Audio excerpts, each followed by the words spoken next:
Praise the Lord, hallelujah. Zion வேதாகம ஆய்விற்கு அன்போடு கூட இயேசு கிறிஸ்துவின் நாமத்தில் உங்களை வரவேற்கிறேன். இந்த தினத்திலும் எரேமியா 4ஆம் அதிகாரம் முதல் 6ஆம் அதிகாரங்களில் உள்ள வசனங்களை தியானிக்க சர்வ தேவன் நமக்கு கிருபை பாராட்டுவாராக.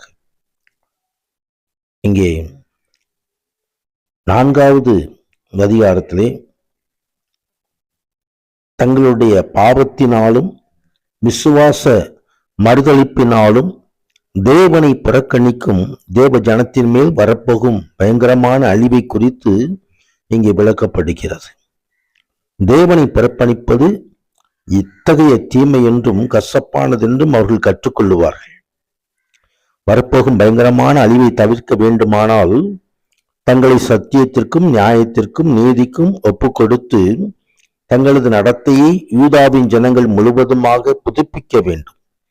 ஆவியின் உணர்த்துதலுக்கு அவர்கள் உண்மையாயிருந்து தங்களின் பாவங்களிலிருந்து மனம் திரும்பி கடினமான தங்களது இதயமாகிய தரிசு நிலத்தை பண்படுத்த வேண்டும்.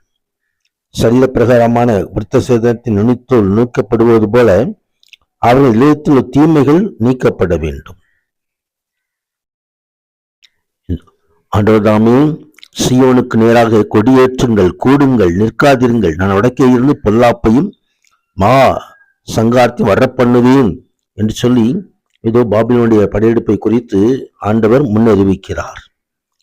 மேன்மை உண்டாவதாக.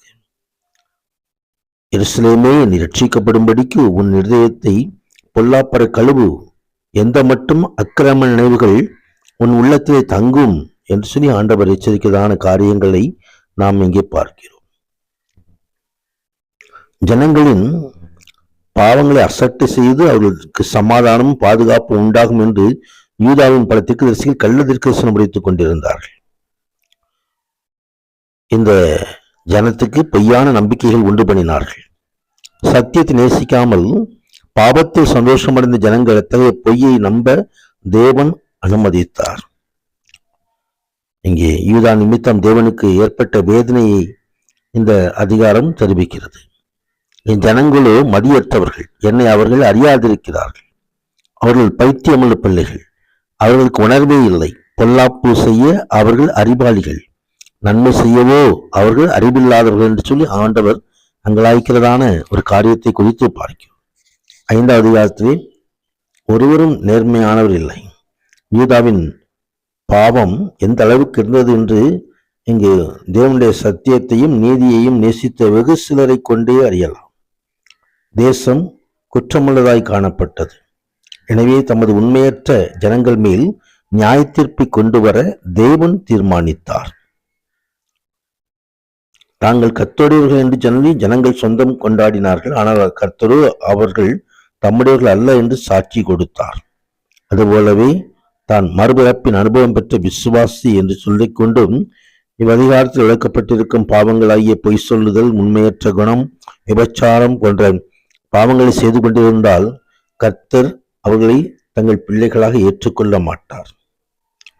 அங்கே தங்களை நியாய தீர்ப்பின் தண்டனைக்கு அங்கு அவர்கள் உட்படுத்துகிறார்கள். இங்கே அங்க 12வது வசனம் சொல்லப்பட்டிருக்கிறது. இங்கே அவர்கள் அப்படிப்பட்ட அருள் என்று பொல்லாப்பு நம்மை வராது, பட்டயத்தை ஆகிலும் பஞ்சயாத்தையும் காண்பதில்லை என்று சொல்லி அவர்கள் சொல்கிறதான காரியங்கள். வேதவசனம் எச்சரிக்கும் நியாய தீர்ப்பை தேவன் அனுப்ப மாட்டார் என்றும் நம்முடைய பாவங்களை அவர் பொருட்படுத்த மாட்டார் என்றும் அங்கே நம்பிக்கை அந்த ஜனங்களுக்கு இருந்தது. அங்கே ஆண்டவருடைய சக்தி தெரிந்து கொள்ளாதபடிக்கு ஜனங்கள் அப்படி ஆண்டவருக்கு விலகி போகிறதான காரியம். அதனால் அவர்கள் நியாய தீர்ப்பை பற்றி கொள்ளுகிறார்கள். சமயம் உண்டாது, எனக்கு பயப்படாதிருப்பீர்களோ என்று கர்த்தர் சொல்லுகிறார். அலைகள் மோதி அடித்தாலும் மேற்கொள்ளாதபடிக்கும் அவைகள் இறைந்தாலும் கூட கடவாதபடிக்கும் அறுக்கக்கூடாத நித்திய பிரமாணமாக சமுத்திரத்தின் மணலை எவ்வளவையாய் வைத்திருக்கிறவராகி எனக்கு முன்பாக அதிராதிருப்பீர்களோ என்று சொல்லி ஆண்டவர் கேட்கிறதான ஒரு காரியம். உங்கள் அக்கிரமங்கள் உங்களை விலக்கி உங்கள் பாவங்கள் உங்களுக்கு நன்மை வர ஒட்டாதிருக்கிறது என்று சொல்லி ஆண்டவர் எச்சரிக்கிறதான காரியம்.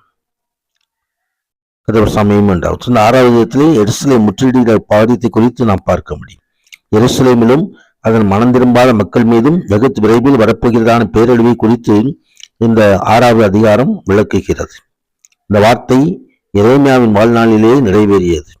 யூதாவையும் எருசலேமையும் எரேமியா எச்சரித்து அவைகள் மனம் திரும்பும்படி அழைப்பு கொடுத்தார். மக்கள் தேவனிடத்தில் திரும்பி அவரோடு கொண்டுள்ள தமது உடன்படிக்கையை புதுப்பித்தால் அழிவிலிருந்து தப்பித்துக் கொள்ள முடியும் என்ற ஒரு வாய்ப்பை அங்கே எரேமியா கொடுக்கிறதை பார்க்கிறோம். அங்கே இறைவனுடைய வார்த்தைகள் எல்லாம் அது ஏற்றுக்கொள்ளப்படவில்லை. அவர்கள் நியாய தீர்ப்புக்கு தங்களை ஒப்புக் கொடுத்துக் கொண்டிருந்தார்கள். தொடர்ந்து இங்கே மெய்ப்பர் தங்கள் மந்தைகளோடு அவனுக்கு வருவார்கள். அவனுக்கு விரோதமாய் சுற்றி கூடாரம் போட்டு அவன் தன் ஸ்தலத்தில் மேய்த்து அப்படியான ஒரு பயங்கரமான காரியங்கள் சம்பவிக்க போகும் என்பதையெல்லாம் தீர்க்கதரிசி சொல்லியிருந்தார். ஆனால் கள்ள தீர்க்கதரிசிகள் பொய்யான பாதுகாப்பை குறித்து பிரசங்கித்துக் கொண்டு வந்தார்கள். வரப்போகும் நியாய தீர்ப்பை குறித்து மக்களை எச்சரிக்காமல் மனம் திரும்புவதின் அவசியத்தை சொல்லாமல் வேறதையே சொல்லிக் கொண்டிருந்தார்கள். எனவேதான் ஆண்டவர் பூர்வ பாவைகள் எவை என்று சொல்லி கேட்டு அது நடவுங்கள் என்று ஆண்டவர் எச்சரிக்கிறதான சத்தம். இந்த வசனங்களை நாம் தியானிக்கும் சொல்லுமே நம்ம வாழ்க்கையிலும் மகிமையான ஆசீர்வாதங்களை அருள் செய்வாராக. பிரசித்தாந்த் மகிமை உண்டாவதாக. ஆமென், ஆமென்.